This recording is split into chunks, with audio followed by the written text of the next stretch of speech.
Hello, this is Nopename. Since I'm working on a computer inside Minecraft, I was thinking about storing numbers because that's quite a problem in Minecraft. And I came up with a really good solution, and it uses command blocks, but in a different way than you might think at first. So this cube is the actual storage. It's a full chunk. Just filled with empty command blocks. Oops. And these command blocks are just for explanation. And so first of all, let me show you how it works. There are two scoreboard objectives, actually three, but one is just working in the background. On the sidebar you can see int stands for integer. This is the number that I'm working with. You can ignore these two for a moment now and just look at my score. It's currently 0 and we need another score. It's displayed in the list. It's called memory position. Oops, written like this. And currently it's also set to 0. So if I want to save a number or load it back from the memory, it's stored and loaded from memory position 0, and let's do that for now. So function memory load. Previously I loaded this number into that memory position, and I can change that now. Scoreboard player set as int. Let's do this and function memory save and save it in position 0. And oops, now if I set it back to 0, as you can see on the sidebar, and I load the number again from a memory, as you can see it's the number I typed in previously. So let's do this. Data get block and the position, and this is the NBT data of a command block, and I'm using success count because it stores an integer value. That's what you're working with when you're working with scoreboards, so that is cool, and it doesn't change unless you actually run a command or do something with a command block, but I'm not doing that, so that's a good way to store numbers.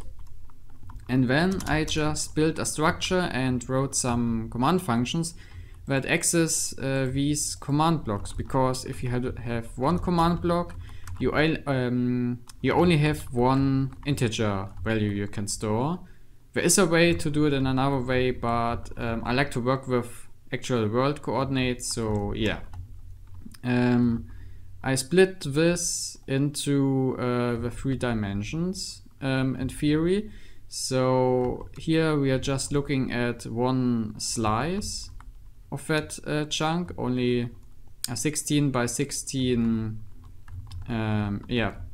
platform.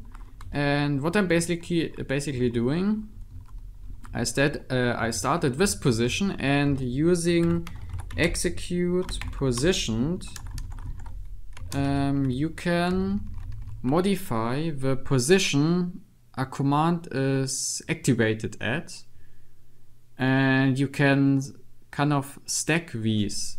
So I'm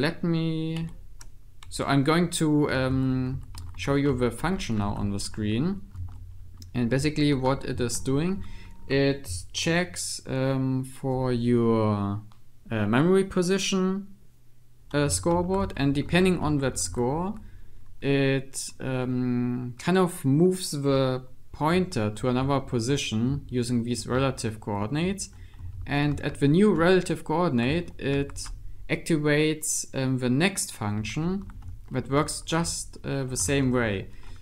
So yeah, first of all I'm editing the y coordinates. So if I'm looking at this slice or at this one, and then I'm running the next function, that will check for the x coordinate. So this is the x coordinate, and then it will look at this line or at the line in this direction or at this one.